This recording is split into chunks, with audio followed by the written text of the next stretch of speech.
안녕하세요. 아로랑 테크튜브 아로랑입니다. 오늘은 거의 한 달을 기다려서 구입한 비보 X200 울트라 망원 렌즈 키트 언박싱과 간단한 후기 준비했습니다. 키트 구성은 PGY-TEC 스마트폰 촬영 그립 세트, 비보 자이스 협업 2.35배 망원 렌즈 세트, 그리고 촬영 그립에 사용하는 전용 스트랩 이렇게 구성이 되는데요. 세트 정식 판매 가격은 1699위안 약 33만원입니다. 저는 비보 공홈에서 무슨 할인이 적용된 건지 20만원 초반대에 좀 저렴하게 구입을 했고요. 이 자이스와 협업한 망원 렌즈 세트부터 보시면 망원 렌즈를 마운트할 때 사용하는 렌즈 어댑터 이렇게 있고요. 그리고 간단한 사용 설명서, 망원 렌즈 사용해보신 분들은 아실 텐데 이 삼각대에 부착할 때 사용하는 마운트 링이 또 있습니다. 이런 것도 디테일하게 챙겼네요. 다음은 망원 렌즈입니다. 측면에 비보와 자이스 협업이라고 적혀 있고요. 반대편에는 2.35X 텔레포토 그리고 비보 브랜드 로고가 있습니다. 렌즈캡을 벗겨주면 근데 이 퀄리티가 상당히 좋네요. 이런 류의 서드파티 제품들과는 확실히 차원이 다른 느낌입니다. 사실 뭐 그래야죠. 가격이 저렴한 편도 아니고 그 유명한 자이스와 협업했는데 이 정도 퀄리티는 나와줘야겠죠. 암튼 기대 이상입니다. 다음은 PGY-TEC에서 제작한 휴대폰 케이스와 촬영 그립 세트입니다. 설명서 아래로 바로 케이스가 있는데요. 전체적으로 플라스틱 재질이고 후면 상단부는 가죽 느낌 나게 마감을 했습니다. 이 부분은 스탠드인데요. 가로 세로 모두 휴대폰을 세울 수 있고 이 케이스 안쪽을 보면 하단부에 패드같이 처리가 되어 있네요. 전체적으로 뭐 무난한 그런 느낌입니다. 카메라 링 쪽을 보면 탈부착이 가능하게 되어 있고 그래서 이 링을 교환할 수 있게 되어 있습니다. 패키지 하단을 또 열어보면 보호필름 걷어내고 보조 배터리와 스탠드도 되는 촬영 그립이 있습니다. 퀄리티는 괜찮아 보이는데 상단에는 촬영 관련 버튼과 다이얼, 안쪽에는 USB-C 단자 있고요. 하단에는 USB-C 충전 단자, 스트랩 연결고리, 4분의 1인치 삼각대 홀 있고 그리고 측면에는 배터리 상태 LED, 충전 온오프 버튼이 있네요. 또 다음 구성품 박스에는 어댑터 링하고 설명서 들어있는데요. 보니까 하나는 장식용 링이고 두 번째 요거는 67mm 필터를 장착할 수 있는 어댑터 링입니다. UV나 ND 필터를 사용하실 수도 있고요. 또 다른 구성품은 핸드 스트랩입니다. 재질이나 퀄리티는 뭐 좋은 편이고요. 촬영기기 액세서리 전문 업체로 유명한 PGY-TEC와 협업해서 제작한 건데 재질을 좀 더 고급지게 했으면 좋았겠다 하는 아쉬움이 드네요. 그리고 이 그립 부분 보호필름 제거하다가 스티커 찌꺼기가 좀 남았는데요. 이거 아마 다이소 같은 데 있을 겁니다. 스티커 제거할 때 쓰는 클리너예요. 살짝 문질러줬는데 한 방에 그냥 아주 깔끔하네요. 자, 이제 촬영을 하기 위해서 조립을 해줘야 하는데 우선 케이스에 렌즈 어댑터를 이렇게 끼워줍니다. 딸깍 할 때까지 돌려주면 되고요. 다음은 휴대폰 케이스를 휴대폰에 씌워주고 이 보시면 망원 렌즈를 사용하지 않을 때도 촬영이 가능하도록 카메라 부분에 구멍을 뚫어놨습니다. 다음 삼각대 마운트링을 망원 렌즈에 부착해주고 그런 다음 망원 렌즈를 마운트해주면 됩니다.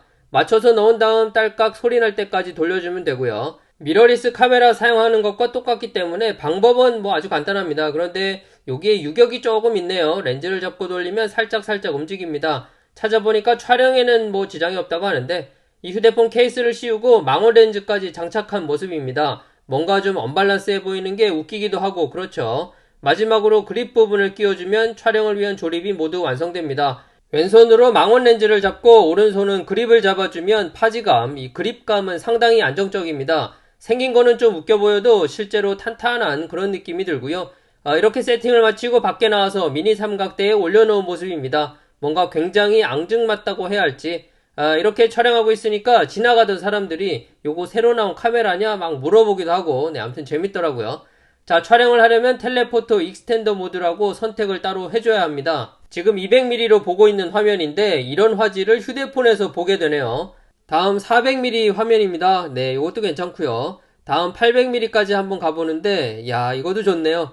다음은 1600mm까지 가보는데요. 지금 두 손으로 그냥 들고 있는 상태인데 손떨방 나쁘지 않죠. 대상을 옮겨가지고 코끼리를 한번 찍어봤습니다. 촬영한 사진 리뷰하게 되면 프로세싱을 조금 한 후에 이렇게 보이게 되고 이게 휴대폰에서 촬영한 1600mm 망원 사진입니다. 실제 원본 보시면 이런데요. 다시 한번 말씀드리지만 1600mm로 촬영한 휴대폰 사진입니다.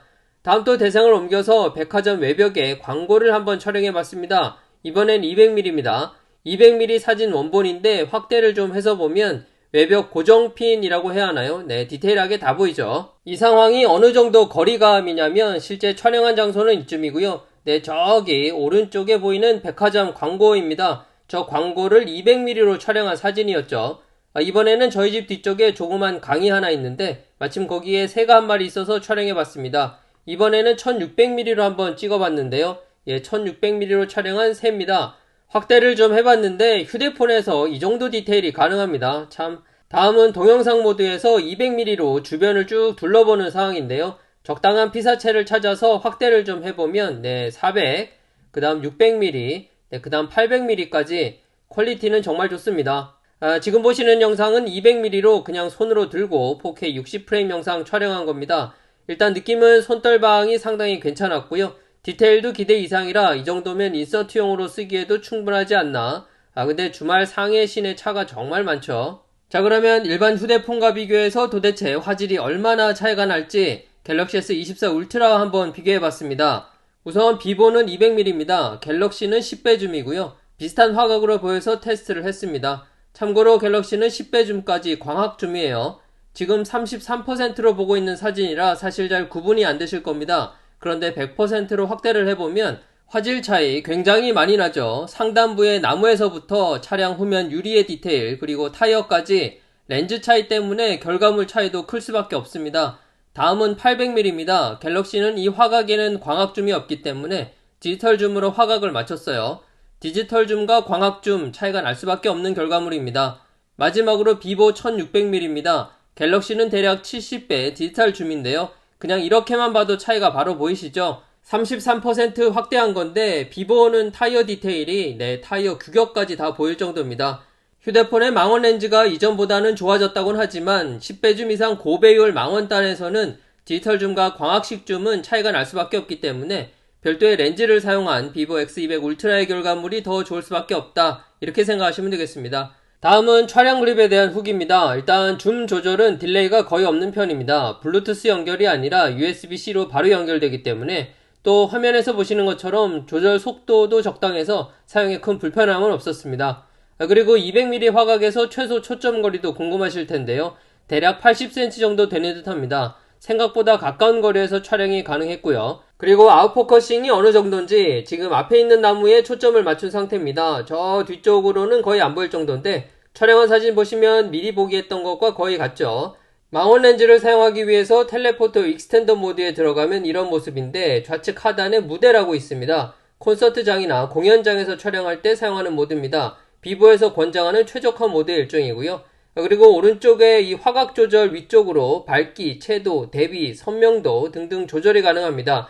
하지만 아쉽게도 조리개나 필터라든지 하는 기타 조절 옵션은 모두 사용이 안 되기 때문에 촬영 이후에 후보정은 따로 해줘야 합니다. 프로 모드까지는 아니더라도 옵션을 좀 더 줬으면 하는 아쉬움이 있어요. 그리고 촬영 그립 충전 관련해서는 장착한 상태에서 버튼을 눌러주면 휴대폰 충전이 되고요. 이 상태에서 외부 전원을 연결해주면 촬영 그립의 보조 배터리 충전은 멈추고 외부 전원으로 충전이 됩니다. 외부 전원 연결 시에 보조 배터리 충전과 휴대폰 충전이 동시에 되지는 않고요. 그리고 카메라 그립을 연결하면 이런 메시지가 뜹니다.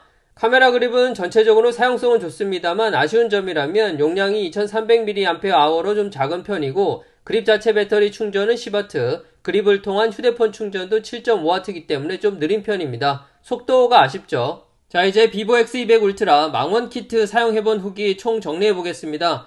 장점은 앞서 보신 것처럼 확실히 뛰어난 화질이 보장된다는 점인데요. 기존 스마트폰이 갖는 한계, 망원 화각에서의 화질 문제를 해결했다 볼 수 있겠습니다. 사진은 물론 동영상에서도 아주 준수한 결과물을 뽑을 수 있기 때문에 풍경이라든지 스포츠 경기 또 콘서트장에서 아주 사용하기 좋은 렌즈다 말씀드릴 수 있겠고요.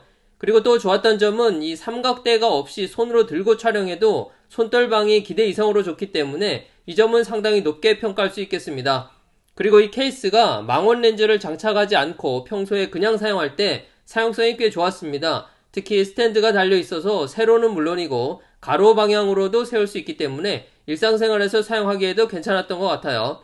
참고로 케이스만 그냥 쓰겠다고 하시면 망원 렌즈를 위한 어댑터 링은 빼버리고 기본 링을 끼워서 쓰시면 됩니다. 아쉬웠던 점도 있는데요. 당연한 점이긴 하지만 망원 렌즈를 결합했을 때는 다른 렌즈를 사용할 수 없습니다. 초광각이나 광각은 망원 렌즈가 보이기 때문에 안되고 85mm 망원은 화면이 반전되고 왜곡되기 때문에 사용할 수 없습니다. 그래서 망원 렌즈를 빼고 다른 렌즈를 사용해야 한다는 점, 두 번째, 어댑터링과 망원 렌즈는 단단히 결합이 되는데 휴대폰과 어댑터링 사이에 약간의 유격이 있기 때문에 그 점은 좀 아쉬웠어요. 물론 촬영에는 지장이 없습니다만. 그리고 세 번째는 세트 가격이 20에서 30만원이나 하기 때문에 조금 비싸지 않나 싶습니다. 물론 카메라나 망원 렌즈를 많이 쓰지 않는다면 안 사면 되기 때문에 이렇게 별도 옵션으로 판매하는 게 어떤 면에서는 좋기도 하지만 사진을 좋아하는 유저 입장에서는 가격이 아무래도 좀 부담되기 때문에 이 점도 좀 아쉽지 않나 싶어요. 마지막으로 망원 렌즈 어댑터링은 이렇게 빼주면 되고요. 여기에 67mm 어댑터링을 끼워준 다음 일반 미러리스 렌즈에 사용하는 67mm 필터, 휴대폰에 장착해서 이렇게 사용이 가능합니다.